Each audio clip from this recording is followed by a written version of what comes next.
Welcome back to Daily Flash. I'm Riesa, Pascal. And in our weekly Boss Lady segment, we highlight powerful women from all over the world who are doing incredible things through their work and for their community. And this week's Boss Lady is no different. You're about to find out why. I am so excited to welcome to the show executive coach, CEO of the Business of HR, and the founder of the Executive Woman, Miss Barbie Winterbottom. Hey, how are you doing? I'm great. How are you? I'm great. Thank you for joining us. Now, you describe yourself as an executive coach. So I want to start with the executive woman. First, what is executive coaching?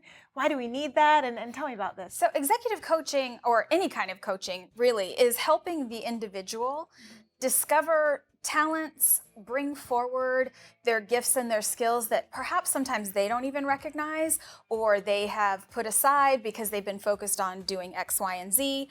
And often for women, they're ready to make a change, but they don't know what the change is. They know they're not happy, they're not content. Yeah. They want to move into either a completely different career, or they want to grow their career, but they feel stuck.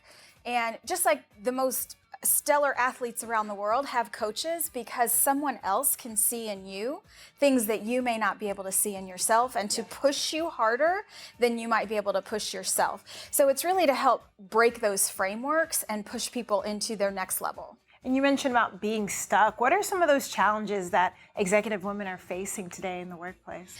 Executive women are burned out. Yeah. They're leaving the workforce at a rate higher than we've ever seen. And part of that is because women carry 60% of the emotional weight at work. And a lot of folks don't even understand what that means. But the workplace has changed, and COVID has accelerated the workplace dynamic by light years compared to the actual timeline that COVID existed. And so what we've recognized as employees is we need more than just the traditional, here's your job, here's what you do, and here's the outcome we're looking for. People need to feel a sense of belonging. They need to feel nurtured. They need to feel supported. And women tend to be the ones within the framework of work who provide that support. And yet it's not recognized as a valuable skill or asset, but it's the glue that often holds employment places together. So not only are they carrying the weight at home, they're often carrying the weight at work as well. So that burnout is just exponentially going through the roof. And those women sitting at home today watching this are like, oh my gosh, that resonates so well with me. What can we do about that? So the first step is to practice self-care. And for some, that's exercise. For some, it might be going for a walk or connecting with nature. Whatever it is for you, that's really important.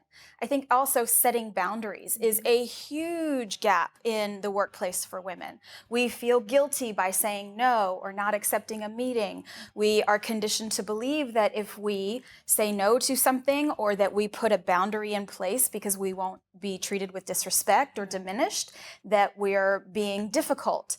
So we have to recognize the difference between conditioning and healthy boundaries. So those are two of the biggest things that I would recommend for folks. Well said. Now, I know you have the Executive Women, which is a community that you help empower other women. I'm sure you talk about all these kinds of things. Mm-hmm. You also have a podcast. Tell me about that. I'm really excited. So the Executive Woman podcast is in its infancy stages right now, but getting great feedback. And I'm starting off by telling and sharing a lot of my stories and the things that I've experienced as an executive kind of coming up through the ranks.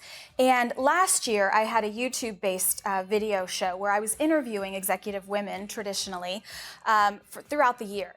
And what I would hear on camera was the very corporate conversation. Oh, yeah. But off camera is where I heard the real stories of we're lonely, we're isolated, we don't have the support we need.